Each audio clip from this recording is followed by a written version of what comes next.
Why do we need to keep, and I speak 4 languages fluently, why do we need to keep saying we need to give education to bilingual, to give resources to bilingual education continuously?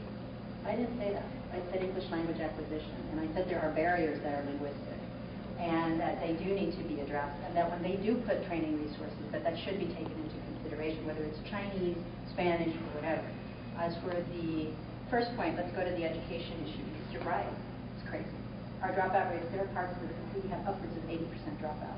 That's insane, that's criminal. But let me also share with you, when you look at the government agencies and the federal level, okay, the 3 agencies, I've been hammering a lot on this because I've been working with the transition team. The 3 agencies with the lowest number, we're talking 4% or less of Hispanics inside the agency are education, health and human services, and commerce. And we're talking from 4.7 down to 3.8. That is insane. I think we can start to, look at the fact that there's nobody on the inside trying to target resources internally to help us out so that, at the very least, and those of you who work in the federal government know that it's a little complicated. There's layer upon layer upon layer upon layer, so it's not easy to get your voice heard. But if you do have messengers internally, you can begin to get that message across.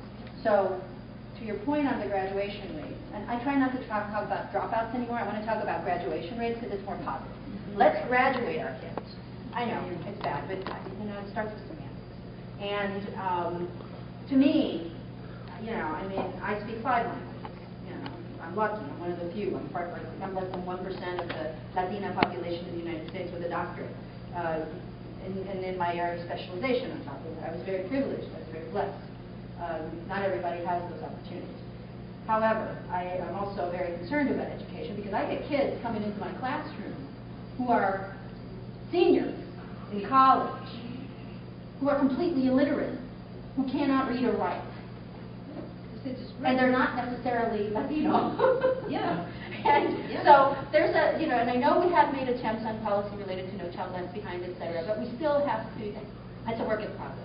And we still have to address it. That's going to take resources as well. And that's one of the things that when we were working on the economic stimulus bill, we were really, really, really pushing for those educational resources. And I believe when they came to the Senate and House having to agree in conference what they were going to do, a lot of that funding that we pushed for got slashed because they're not making that leap of faith. Our politicians are not making that leap of faith between the education of our kids and these amazing new jobs that are going to require more technical skills and better literacy.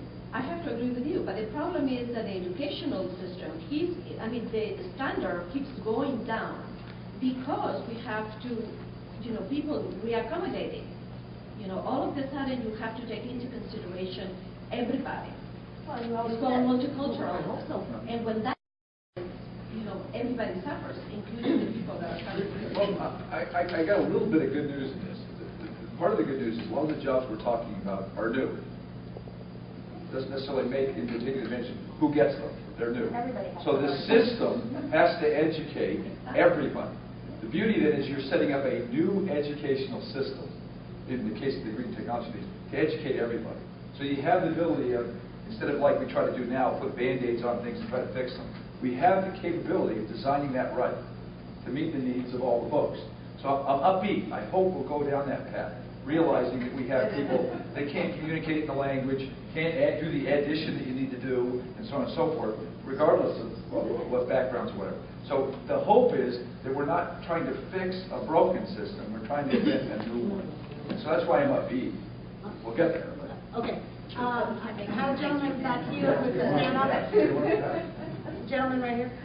All right. Back in the 80s, there was a big push in Arizona. I had a lot of my classmates back then graduate from high school and run to Arizona because of the solar energy initiative that they had down there. It was a big uprising in that. Because that's where the government over-subsidized, yeah.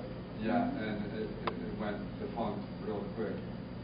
Now, I'm concerned about talk of a new one a little bit because, like, even in our own backyard right here, we have an award-winning, federal award-winning restaurant here downtown that really made a huge effort to bring a clean restaurant, like one of the cleanest in the country, and a month after they got their award, they went out of business.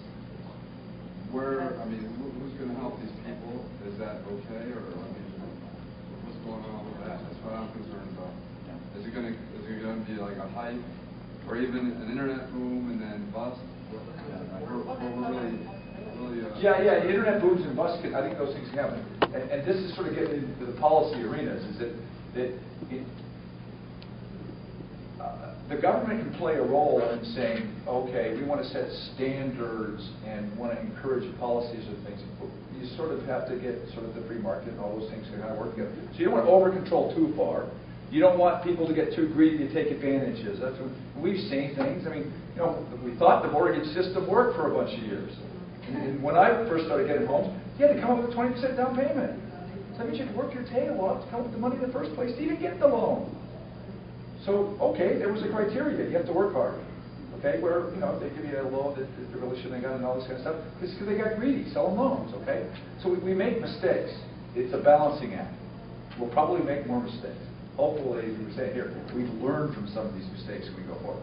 And we can make all those same mistakes in green technologies. No question about it. Wanda has her hand up. Yes, and I have maybe a question that may have two parts.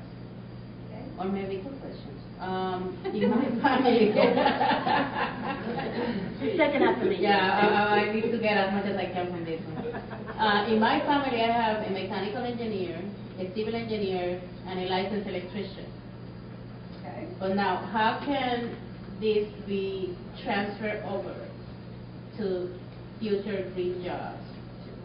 Okay, and just to mention the other one, what can we do as citizens, taxpayers, to make sure that the government or these private companies, energy companies like Progress Energy, stop penalizing us for saving energy by increasing the prices, and then we never get anywhere?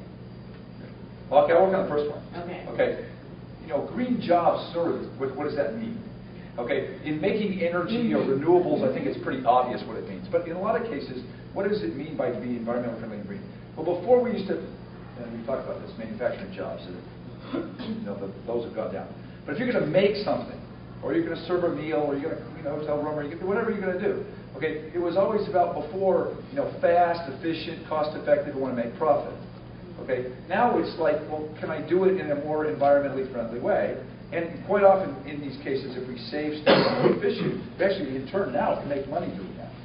So it's a different way of doing what you're already doing. Okay, still going to try to make the profit, still try to make it efficient, try to do all the workforce and safety and everything else like that. And can we also make it environmentally friendly? And can we, better yet, maybe even make some money doing that? So that's hard to say. So your civil engineers, your mechanical engineers, and your electricals may still do the same things they were doing. They just may be doing whatever that is greener. So that's sort of where I think that issue is. So you don't have to make everybody an engineer to do this. No, I just thought that maybe how can they transfer over from what they're doing now to educate themselves so they can transfer that over to within their line of work, but more within the environment. So those would be the continuing education things, those would be the union safer things. A lot of those organizations that they may work for encourage you to update your backgrounds and information, and those things are being offered in a lot of disciplines, not just the technical ones that you mentioned. I think that'll be a natural development or offshoot of the green technology industry, giving birth to itself and developing. They'll bring those people in of all different disciplines and train them. That'll be part of it. And there's something else that's going on that's very unique about this administration. It's this new urban development policy sort of think tank that they're creating inside the White House, which is really looking at the city of the 21st century, the city of the future, where we bring together the retrofitting, but hopefully we won't be retrofitting, we'll be doing it right from the get-go, and where you get the mass transit pulling together, where you have just a different way of thinking about what is a livable community, what is a sustainable community that is using energy more efficiently, more effectively, and at the same time that is, creating a place that's nice to